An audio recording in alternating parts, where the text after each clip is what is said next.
தற்போது ஒரு அண்மை செய்தி. ராமேஸ்வரம் மீனவர்கள் 15 பேர் இலங்கை கடற்படையால் கைது செய்யப்பட்டுள்ளதை நாம் அண்மை செய்தியாக பார்த்துக் கொண்டிருக்கின்றோம். கச்சத்தீவு அருகே மீன்பிடித்துக் கொண்டிருந்த மீனவர்களை இறங்கு படகுடன் இலங்கை கடற்படை சிறைபிடித்துச் சென்றுள்ளது. மேலும் கூடுதல் விவரண செய்தியாளர் மதன் வழங்க கேட்கலாம். மதன், தொடர்ச்சியாக இலங்கை கடற்படையினர் ராமேஸ்வரம் மீனவர்களை கைது செய்வது தொடர்கதையாகி வருகின்றது.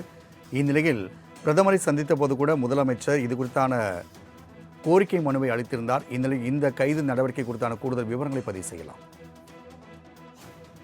வணக்கம் ராம்குமார். அதாவது எல்லை தாண்டி மீன்பிடித்ததாக ராமேஸ்வரத்தைச் சேர்ந்த 2 விசைப்படகு மற்றும் 15ற்கும் மேற்பட்ட மீனவர்களை இலங்கை கடற்படை மன்னார் கடற்பகுதியில் வைத்து துப்பாக்கி முனையில் தற்போது சிறைபிடித்து சென்ற சம்பவம் ராமேஸ்வரம் மீனவர்கள் மத்தியில் ஒரு பதட்டமான சூழலை ஏற்படுத்தியுள்ளது.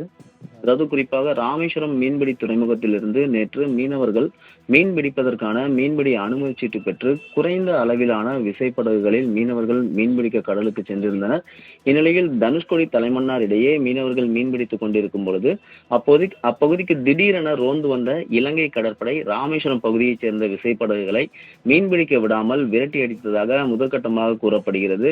இதிலும் குறிப்பாக அதாவது மன்னார் கடற்பகுதியில் வைத்து ராமேஸ்வரம் பகுதியைச் சேர்ந்த 2 விசைப்படகு மற்றும் 15ற்கும் மேற்பட்ட ராமேஸ்வரம் பகுதியைச் சேர்ந்த மீனவர்களை இலங்கை கடற்படை துப்பாக்கி முனையில் கைது செய்துள்ளதாக கூறப்படுகிறது. கைது செய்யப்பட்ட மீனவர்கள் விசாரணைக்கு பின்னர் மன்னார் நீதிமன்றத்தில் ஆஜர்படுத்தப்பட்டு இலங்கை சிறையில் அடைக்கப்படுவார்கள் என எதிர்பார்க்கப்படுகிறது. இந்நிலையில் கரை திரும்பிய மீனவர்கள் தெரிவிக்கும் பொழுது தொடர்ச்சியாக ராமேஸ்வரம் படகுகளை இலங்கை கடற்படை தொடர்ந்து சிறைபிடிக்கும் சம்பவம் தொடர் வாடிக்கை நிகழ்வாக நடைபெற்று வருவதாகவும் இதற்கு தீர்வே இல்லையா என்ற கோணத்தில் ராமேஸ்வரம் மீனவர்கள் தற்போது சோகத்துடன் கரை திரும்பியுள்ளனர். மதன், தகவலுக்கு நன்றி.